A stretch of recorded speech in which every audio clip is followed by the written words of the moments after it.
Hello, everyone. Welcome to the Packer Universe podcast. This is the first takeaway. I'm Tay. This is Ren.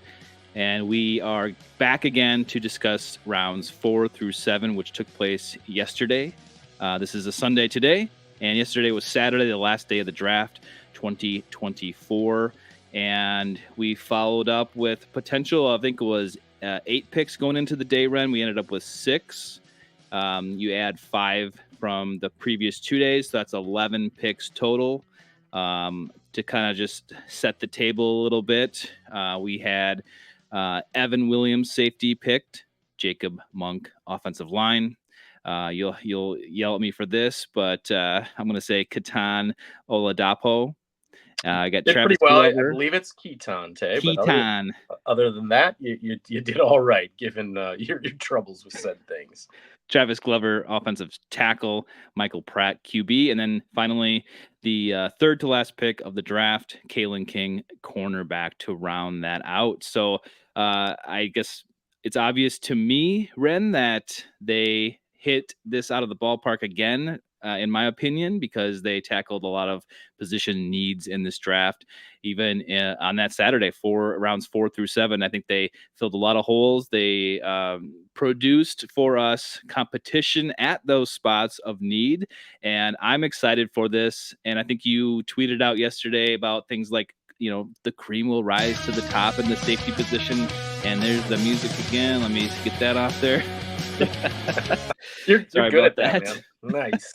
I got the loop going. I got the loop.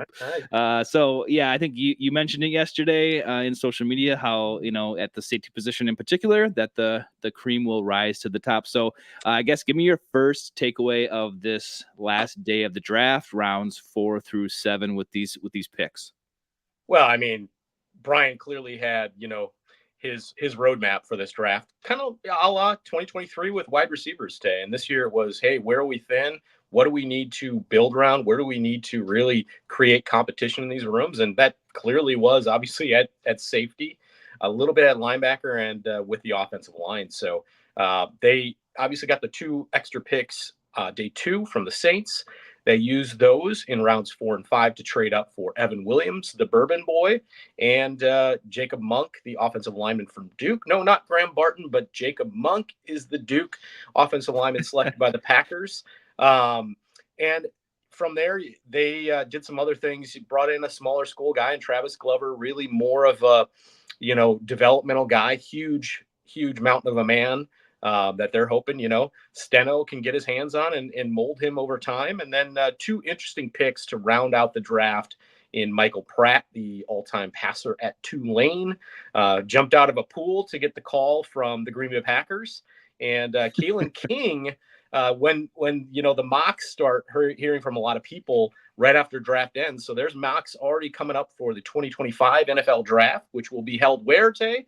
At Lambeau Field in Green Bay. We are on the clock. Yeah, There already be a preliminary, who are the guys that are going to be first round picks. And Kalen King last year was expected to be a first round pick at cornerback and had a really, really tough 2023 season at Penn State, where he fell all the way to nearly the end of the draft.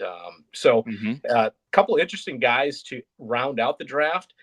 Really, what I saw today again is just this building all that competition in these rooms at places they need. I mean, went from a middle of the field that was empty prior to this draft to one that is massively competitive. And cream should rise to the crop. That is Goody's MO.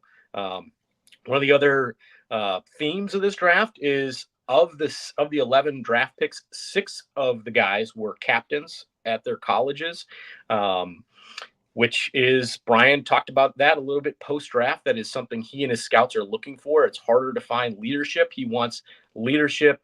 He wants this locker room cohesiveness that they already currently have to continue to build and grow with strong leadership pieces.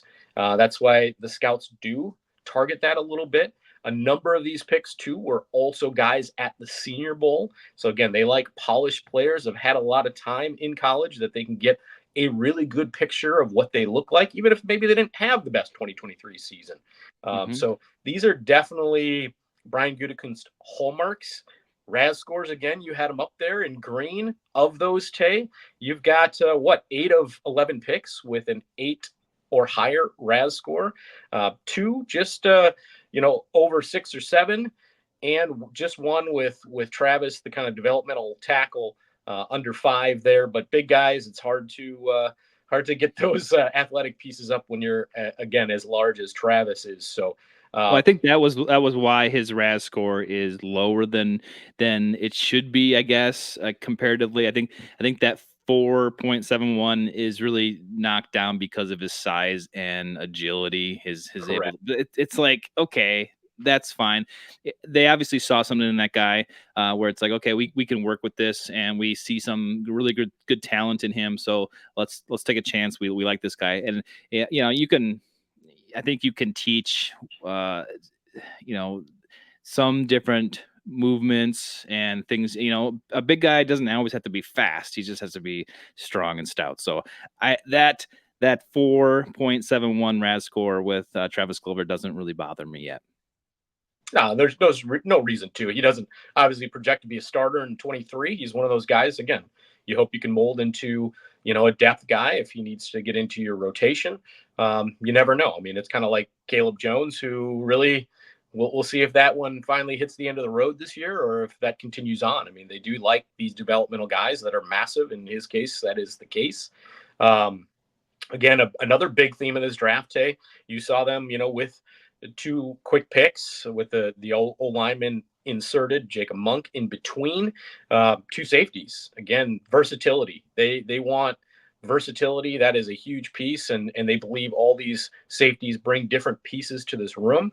But one of the themes now that obviously they've switched defensive coordinators, which everybody in Packer universe has been excited about since the change occurred, is this looks again on paper that they're going from playing off to we're going to be physical, we're going to come up, we're going to smash you in the mouth, and we're going to be a different brand of Green Bay Packers defense, and we're going to be physical, and you better when you're going to play Green Bay Packers, you know what's coming at you. Yeah, and I think maybe some of these guys too. They picked obviously 3 safeties. One I think can be a starter probably pretty quick in Bullard, but Evan Williams, and Kitan. I think those guys are probably going to play special teams too if they make the roster. So I think they look at that as well. And you could probably even say that for Tyron Hopper. He might end up just playing special teams this year and trying to develop and find a place on the Packers roster.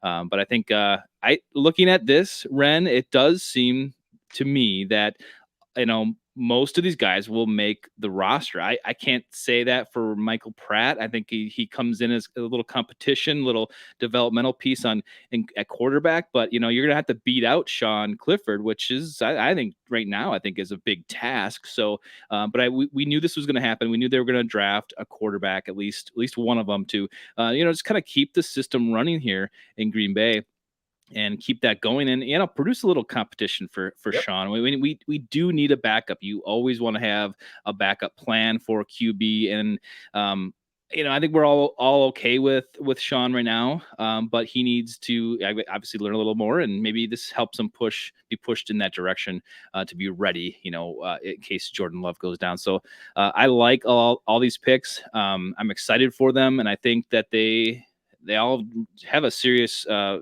chance of making and having a place on this Packers team. So I'm excited for this. I think Goody did an awesome job again. I think this is the 3rd year in a row he just hit on everything. And these are, these are positions of need that he took care of. You can say, I think, not this one. I think if you look at, for me, like okay, that wasn't so great, I think is maybe pulling the trigger on Tyron Hopper late in the 3rd round. And then, you can make an argument for Jordan Morgan, but I don't know when he would be picked if we didn't pick him up. But that's just kind of like one of those things where the Packers are like, well, we want to get him now. This is what we're deciding to do. So we're okay with that. But yeah, that's kind of generally what I think about the roster at the moment and how I see these guys fitting in. But yeah, do you got anything else to say about your instant reaction for the totality of the draft? Yeah, I mean, again, I pointed it out from my tweet yesterday. I mean, the glow up of the safety room. We talked about it last year with the guys they had, the Band-Aids, Tay, and they somehow made it work with the Band-Aids. And we're pretty impressed with how little talent they had and how reasonably well they played given that. And now it's night and day. You just have to love what that safety room's turned around and turned into in one quick draft to where they are, along with the addition of Xavier McKinney. Even the kicking room, Tay. I know you wanted some competition for Anders. They brought in Greg Joseph, and they signed a guy right after I believe the season ended, and they've already brought in an undrafted free agent kicker as well. So they're going to have lots of competition again. One of those themes here, competition at all these position groups, Tay. They've certainly pushed it towards that way, and they like high character guys, Green Bay guys. Yeah, I'm kind of looking at this list here. We, just following the draft, all of a sudden things just don't stop at the end of the draft. They obviously kick into the undrafted free agent market, and they go, get some of these guys. I don't know if they're all signed per se. Do you know if they're necessarily signed? These are all signed undrafted free agents, as we know of at this moment. If you'd like to read some off, and I can give you a little bit of a piece on one of them as well. Sure. We've got, a few offensive linemen. I don't know exactly where they'll fall. Donovan Jennings, USF, an O-line, Trente Jones, Michigan. We've got the D-line, James Esther. Actually, you're reading that, so it's O-lineman, yeah. O-lineman, Donovan Jennings, O-lineman, Trente Jones. Okay, you're right. I was reading it backwards. So. No worries. Yep. And then you got a tight end, Messiah Swinson. He's out of Northern Illinois. Defensive tackle Rodney Matthews out of Arizona State. We signed, long snapper Peter Bowden out of Ohio.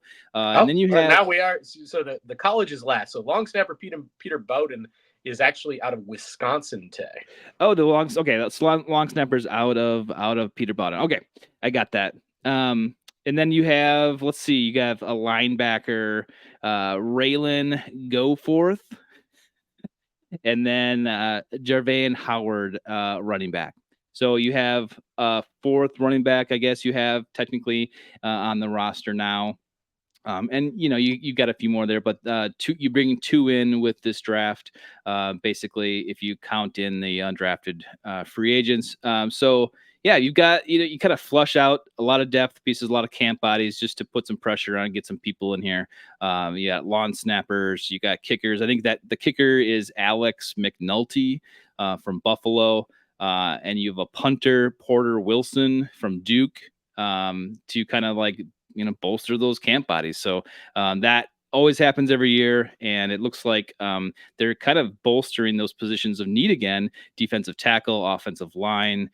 You have a couple, offensive positions here or there, and then special teams finally. Like put a little pressure and bring some guys in, which is going to happen to just make sure Andrews is on point. You don't want to bring the Mason back. You don't want to have to do that. I know the Packers would never think of that, but you don't want to have an emergency situation with that.